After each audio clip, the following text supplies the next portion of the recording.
Esther 4, a decree has been issued across the vast Persian Empire in order to annihilate the entire people, the Jews. Fear grips the hearts of the people. The city of Susa feels the power keg ready to explode. But amidst the turmoil, one woman holds the fate of the entire nation in her hands. Her name is Esther.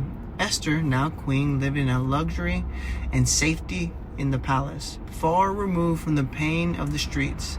She kept her identity as a Jew hidden from the king and the court, believing that her position could shield her from the trouble of her people.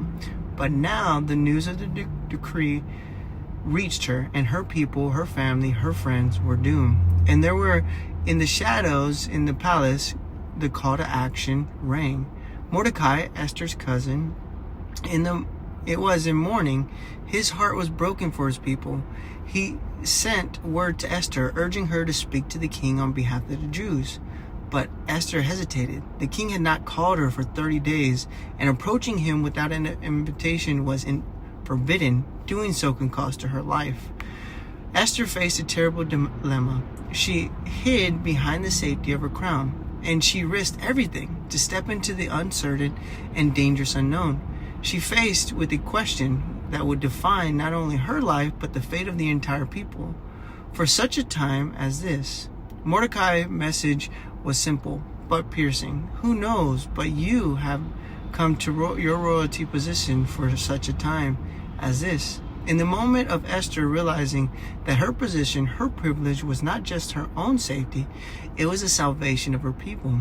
God had placed in her heart in this position for a purpose. Esther's choice wasn't made in haste.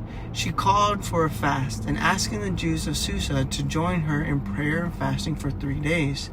She would go to the king uninvited and plead for her people. She would risk her life, trusting that God would guide her steps. On the 3rd day, Esther, dressed in her royal robes, stood in the inner court of the palace. Her heart was heavy, her mind was racing, but she took a deep breath and stepped forward. The king's eyes fell on her, and in the moment, all the fear and uncertainty melted away. "What is it, my queen, Esther? What is your request? Even up to half my king, it would be given to you," says Xerxes. Esther's courage wasn't in her own strength. It was knowing that she had been in a place in this moment by God for a greater purpose. She had chosen to act, to risk everything for the sake of those she loved. And in the moment, everything changed. What about you? Are you facing a moment in life where God is calling you to step out in faith?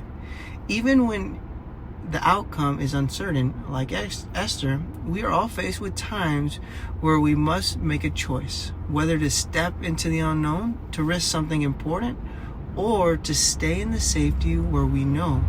But remember, God has a place where you are in such a time. You have a blessed one day at a time. We'll get through the entire book of the Bible.